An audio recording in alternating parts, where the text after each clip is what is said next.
I've just come back from Los Angeles.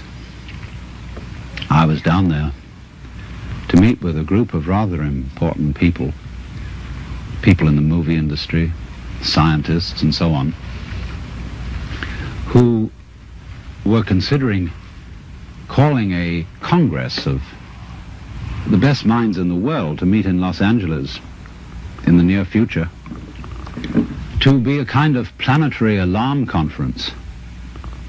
They wanted scientists and statesmen, religious leaders, and to do something to impress upon the world through all the media that we are in very serious danger of destroying the biosphere, that is to say, the whole envelope of living creatures which covers this planet, through pollution, overpopulation, nuclear fallout, poisoning of our food, and very lack of food. And we met to discuss the problem of organizing this conference, and here were all these brilliant people. And it came over us that we really didn't know what we ought to say. I mean, you can scream and create a state of panic, but that won't do any good. And when it came down to it, we didn't know what we ought to say because we really don't know what to do. Some things that we might do, for example, to increase the food supply with high-yield crops, may be ecological mistakes. And so the consensus of almost everybody at the meeting was that in some way or other, the human race has to learn how to leave the world alone and let what is called the natural homeostasis, that is, the self-balancing process of nature, take care of the mess. Now, how are we going to do that?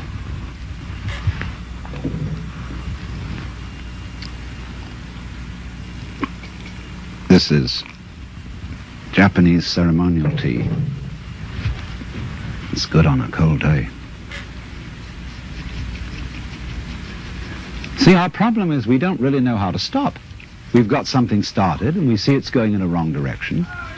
And I think the difficulty is, to borrow an old Chinese saying, that when the wrong man uses the right means work in the wrong way. In other words, there's something wrong with the way we think.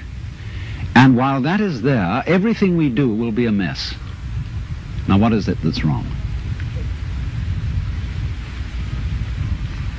Now, as far as I can see, the basic mistake is that we've invented this wonderful system of language and calculation, and that it is at once too simple to deal with the complexity of the world, and also we are liable to confuse that system of symbols with the world itself, just as we confuse, say, money with wealth. A lot of people are in business to make money instead of wealth. When they make the money, they don't know what to do with it.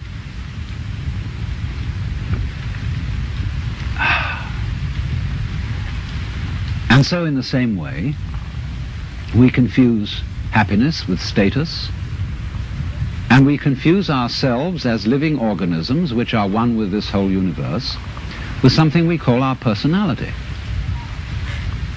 Now, what is our personality?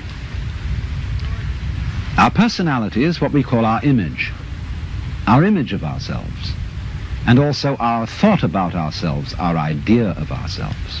This is the person.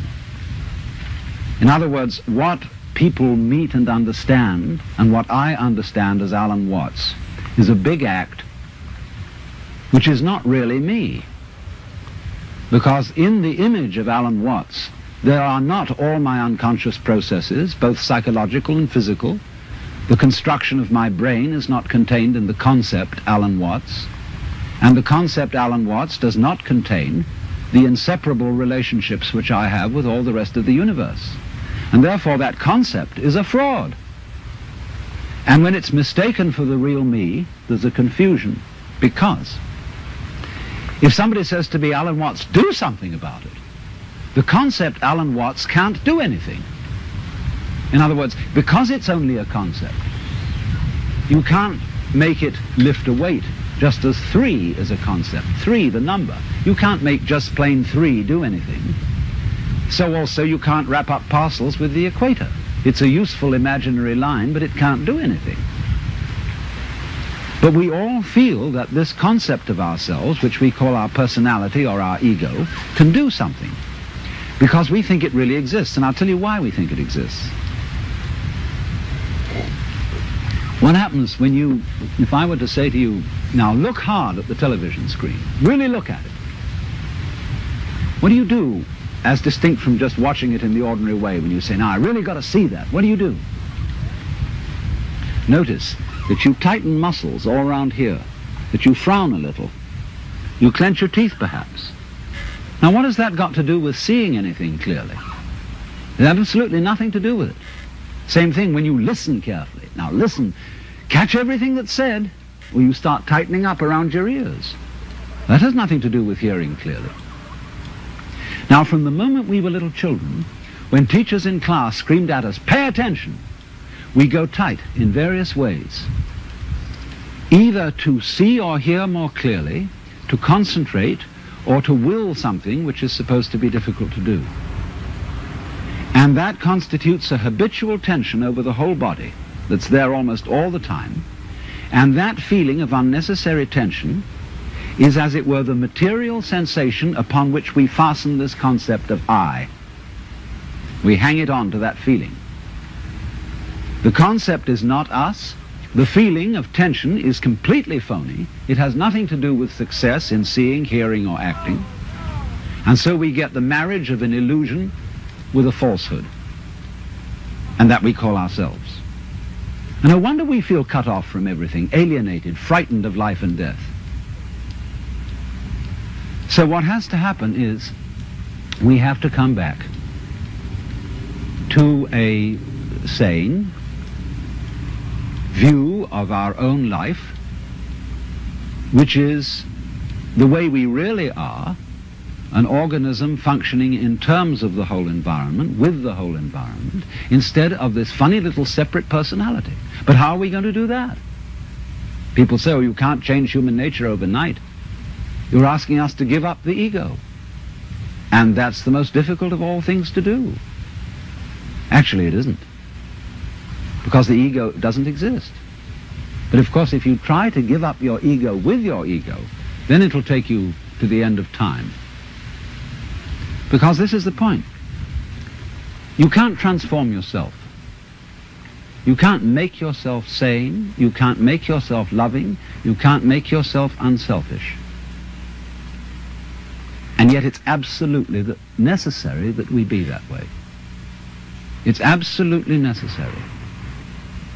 If we are going to hand over the direction of nature to nature, which is what it comes to, it's absolutely necessary that we let go of ourselves, and it can't be done.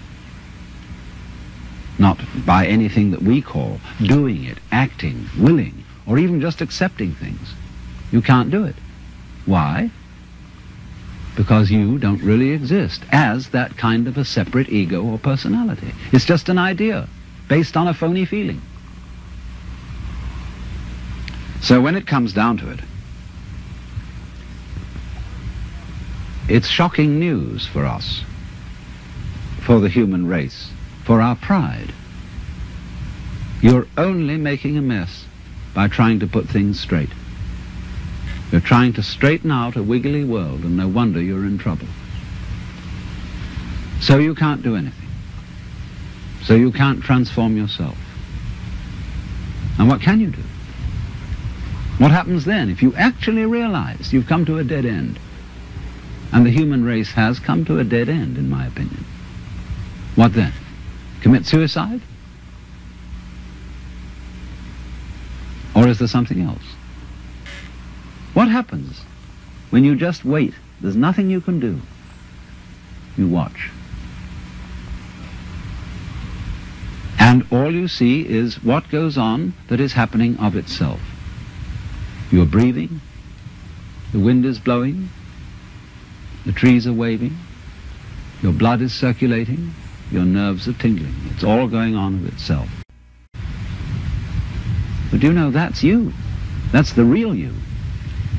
The you that goes on of itself. It's not the symbol. It's not the person. It's you that's happening, as when you breathe.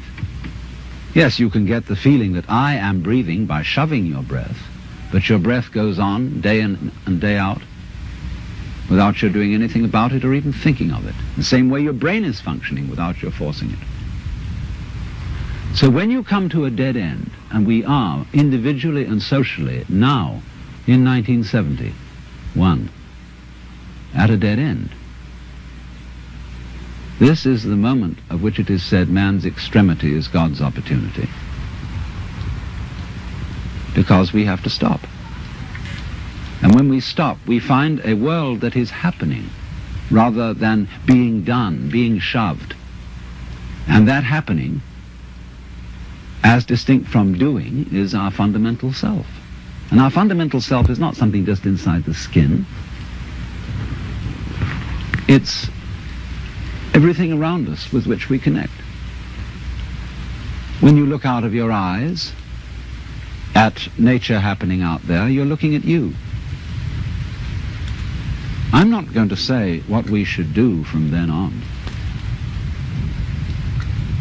but simply that before we think of doing anything in this critical situation, we realize the completely illusory nature of the beings that we think we are, and get back again to the beings that we really are, which includes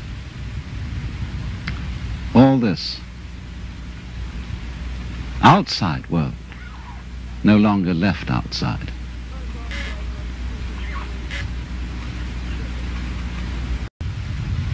It strikes me more and more that our failure to feel at home in this astonishing brain in which we live is the result of a basic initial mistake in our thinking about the world, and is in turn the cause of what is beginning to look like the failure of our technology, of the fact that everything we're doing to try to improve the world was a success in the short run, made amazing initial improvements, but in the long run we seem to be destroying the planet by our very efforts to control it and improve it. And it strikes me that that is because we are really too simple-minded to understand what we're doing when we interfere with the natural world strongly and on a vast scale.